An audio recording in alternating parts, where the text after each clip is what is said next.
Hi friends, പുതിയൊരു വീഡിയോയിലേക്ക് എല്ലാവർക്കും സ്വാഗതം. ദേവികയ്ക്ക് പ്രഭാവതിയെ നോക്കുന്ന ഡോക്ടർ വിളിക്കുകയാണ്. എന്നിട്ട് പറയാണ്, പ്രഭാവതിയുടെ കാര്യത്തിൽ എത്രയും പെട്ടെന്ന് ഒരു തീരുമാനം എടുക്കണം. ദേവികയല്ലേ പ്രഭാവതിയെ ഇവിടെ കൊടുന്ന് അഡ്മിറ്റ് ആക്കിയത്, അപ്പോൾ പിന്നെ ദേവികയ്ക്ക് ഒരു ഉത്തരവാദിത്തമൊക്കെ വേണ്ടേ? ശരി തന്നെയാണ്, പക്ഷേ എനിക്ക് തനിച്ചൊരു തീരുമാനം എടുക്കാൻ കഴിയില്ല. എനിക്ക് വീട്ടിലുള്ളവരുമായിട്ടൊന്ന് സംസാരിക്കണം. പിന്നെ ഡോക്ടർക്ക് അറിയാവുന്നതല്ലേ, അവരുടെ മകൻ ഇപ്പോൾ ജയിലിലല്ലേ.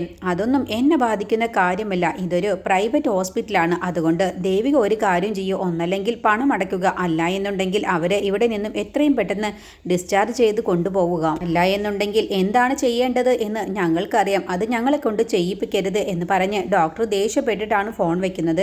പിന്നീട് ദേവിക ഇക്കാര്യങ്ങളെല്ലാം തന്നെ പ്രിയോട് സംസാരിക്കുകയാണ്. അപ്പോൾ പ്രിയ പറയാണ്, അച്ഛൻ പറഞ്ഞതാണ് ശരി. ഇനിയിപ്പോൾ അച്ഛനായിട്ട് ഒരു തീരുമാനം പറഞ്ഞതല്ലേ ദേവിക ചേച്ചിയോട്, ഇനിയിപ്പോൾ അവരെ ഇവിടേക്ക് കൊണ്ടുവരേണ്ട. കാരണം അവരെ നോക്കാൻ ഇവിടെ ആരുമില്ല, അത് തന്നെയാണ് പ്രധാന പ്രശ്നം. പിന്നെ എന്തിനാണ് വെറുതെ വയ്യാവലി എടുത്ത് ചേച്ചി തലയിൽ വെക്കുന്നത്? അവരുടെ മകനെയും അവരെയും ഇത്രയും കാലം ചേച്ചിയും അച്ഛനും ഇവിടെ താമസിപ്പിച്ചില്ലേ? എന്നിട്ട് എന്തൊക്കെ ഭവിഷ്യത്തുക്കളാണ് ഉണ്ടായത് എന്ന് ചേച്ചി തന്നെ ഒന്ന് ചിന്തിച്ചു നോക്ക്. ഞാൻ ചേച്ചിയുടെ നല്ലതിന് വേണ്ടിയിട്ടാണ് പറയുന്നത്. അതുകൊണ്ട് ചേച്ചി ഇനി തീരുമാനം മാറ്റാനൊന്നും നിൽക്കണ്ട. പ്രഭാവതി അമ്മയെ ഇവിടേക്ക് കൊണ്ടുവരാനൊന്നും നിൽക്കണ്ട. അച്ഛനോട് ഇനി ചോദിക്കാനും പോവേണ്ട. അച്ഛൻ എന്തായാലും ചോദിച്ചാലും ഇത് തന്നെയാണ് പറയുകയുള്ളൂ. പിന്നെ എന്തിനാണ് വെറുതെ ചേച്ചി ഇനി വയ്യാവലി എടുത്ത് തലയിൽ വെക്കാൻ നിൽക്കുന്നത്? പറഞ്ഞതൊക്കെ ശരി തന്നെയാണ്, പക്ഷേ ഞാൻ ചിന്തിക്കുന്നത് അതല്ല. പ്രഭാവതി അമ്മയാണ് ആകെ ശരത്തിനെതിരെയുള്ള മൊഴി കൊടുക്കാനുള്ള ആകെ ഒരു ആള്. അപ്പോൾ പ്രഭാവതി അമ്മക്ക് അസുഖം മാറിക്കഴിഞ്ഞാൽ ഉറപ്പായും ശരത്തിനെതിരെ മൊഴി കൊടുക്കുക തന്നെ ചെയ്യും. അതാണ് ഞാൻ ചിന്തിക്കുന്നത്. അത് ചേച്ചി പറഞ്ഞത് ശരി തന്നെയാണ്. പ്രഭാവതി അമ്മയുടെ ഇപ്പോഴത്തെ അവസ്ഥ കാണുമ്പോൾ അവർക്ക് ഒരു പുരോഗതിയുമില്ല. അവർ എണീറ്റ് നടക്കുമെന്നും സംസാരിക്കുമെന്നൊന്നും എനിക്ക് തോന്നുന്നില്ല. അതുകൊണ്ട് ചേച്ചി ഇപ്പം തൽക്കാലം അത് വിട്ടേക്ക്. പിന്നെ ഇവിടേക്ക് കൊണ്ടുവന്ന് ചേച്ചി ഇനിയിപ്പോൾ ഒരു ഹോം നേഴ്സിനെ വെക്കാന്ന് വെച്ചാൽ ചേച്ചിയുടെ ശമ്പളം മുഴുവനും ഹോം നേഴ്സിന് കൊടുക്കേണ്ടി വരും. അതെന്തായാലും നടക്കില്ലല്ലോ. പിന്നെ അച്ഛൻ പറഞ്ഞ തീരുമാനം തന്നെയാണ് ഏറ്റവും നല്ലത്. ഇനിയിപ്പോൾ ചേച്ചിയായിട്ട് ആ തീരുമാനം മാറ്റാനൊന്നും നിൽക്കണ്ട. എന്നിട്ട് മാലിന്യയും നിരഞ്ജനും വീണ്ടും അക്ഷരയെക്കുറിച്ച് സംസാരിക്കുകയാണ്. എന്നിട്ട് മാലിന്യ അക്ഷരയെക്കുറിച്ചുള്ള കാര്യങ്ങളൊക്കെ നിരഞ്ജനോട് ചോദിച്ചറിയുകയാണ്. എന്തുകൊണ്ടാണ് അക്ഷരെ നിരഞ്ജനെ വെറുത്തിരുന്നത് എന്നൊക്കെ ചോദിക്കുമ്പോൾ അതിന് പ്രത്യേകിച്ച് കാര്യമൊന്നുമില്ല എന്നൊക്കെ പറഞ്ഞ് നിരഞ്ജൻ അങ്ങ് ഒഴിഞ്ഞു മാറുകയാണ് കേട്ടോ. അങ്ങനെ മാലിന്യ ഇങ്ങനെ കുത്തി കുത്തി ചോദിച്ചറിയുന്നുണ്ട് എന്തായിരിക്കും കാരണം എന്നുള്ളത് അന്വേഷിച്ചറിയാൻ വേണ്ടി. പക്ഷേ മാലിന്യയോട് നിരഞ്ജൻ അക്കാര്യത്തെക്കുറിച്ച് മാത്രം പറയാതെ മറച്ചു വയ്ക്കുകയാണ്. എന്നിട്ട് പറയുകയാണ്, ഇപ്പോഴത്തെ പ്രശ്നം എന്താണ് നിരഞ്ജൻ്റേത്?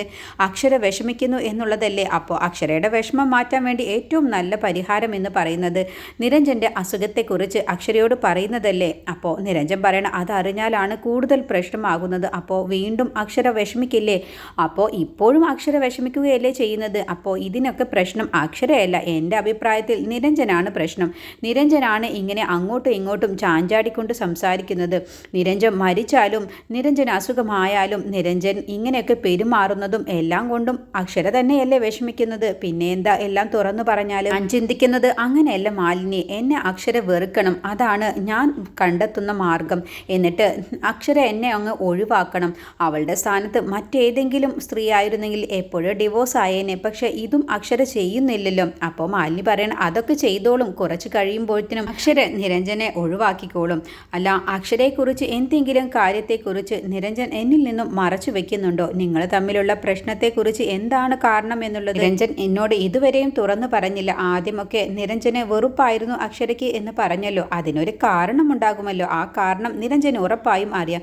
പക്ഷേ എന്നിൽ നിന്നും മറച്ചു വെക്കുകയാണ്. അപ്പോൾ നിരഞ്ജൻ പറയണം, ഇല്ല, അങ്ങനെ ഒരു കാരണവുമില്ല, എനിക്കറിയാം. ഞാൻ എന്തായാലും നിരഞ്ജനോട് എല്ലാ രഹസ്യങ്ങളും തുറന്നു പറയാറുണ്ട്. പക്ഷെ നിരഞ്ജൻ അത് ചെയ്യുന്നില്ല എന്നാണ് എനിക്ക് തോന്നുന്നത്.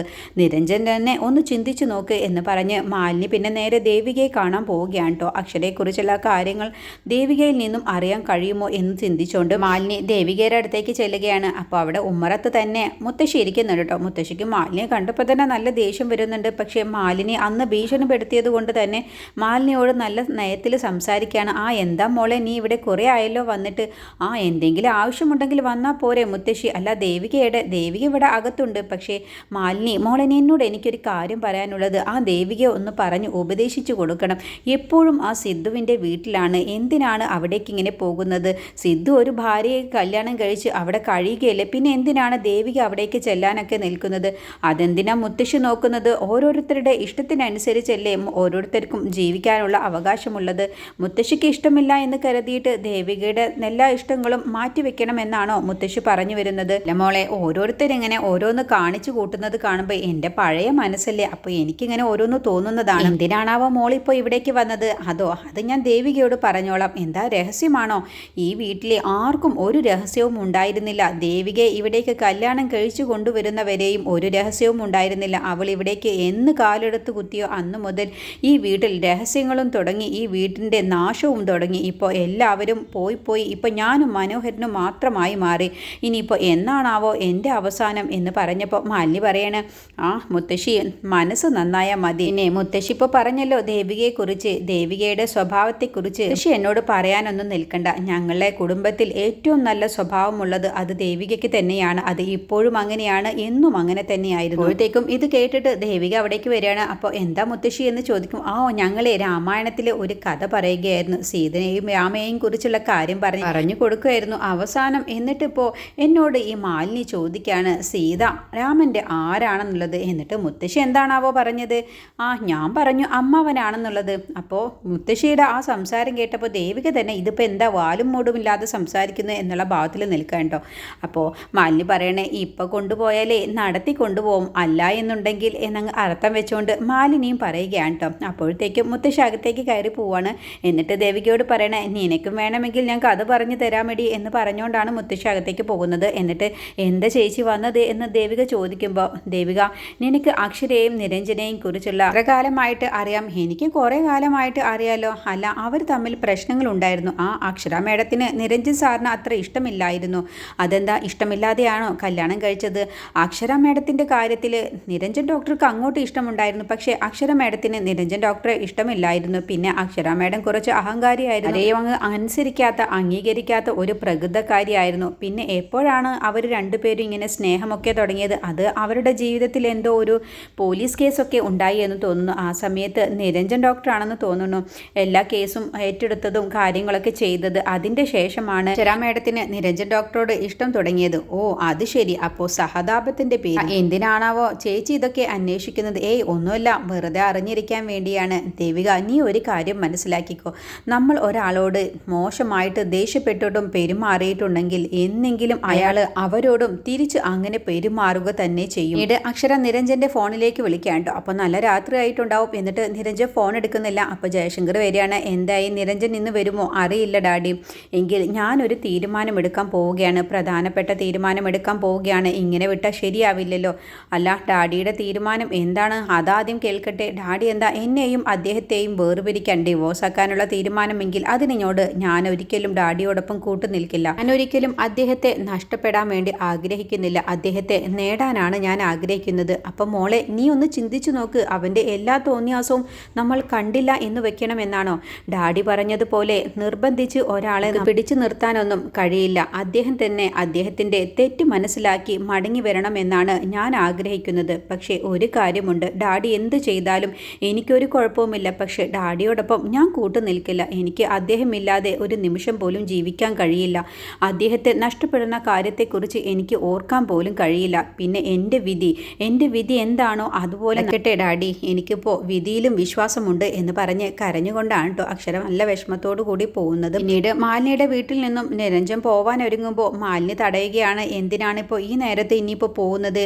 ആഴ്ചയിൽ ഒരിക്കലുള്ള ആ ഇഞ്ചക്ഷനാണ് ഞാനിപ്പോൾ നിരഞ്ജന് തന്നിട്ടുള്ളത്. അത് വെച്ച് കഴിഞ്ഞാൽ നല്ല ക്ഷീണവും തളർച്ചയൊക്കെ ഉണ്ടാവും. അതുകൊണ്ട് ഇവിടെ തന്നെ നിന്നാൽ പോരെ. അത് പറ്റില്ല, എനിക്ക് വീട്ടിലേക്ക് തന്നെ പോകണം എന്ന് പറഞ്ഞ് നിരഞ്ജൻ വാശി പിടിക്കാണ്ട്. അപ്പോഴാണ് കതകിൽ ഒരാൾ വന്ന് തട്ടുന്നത്.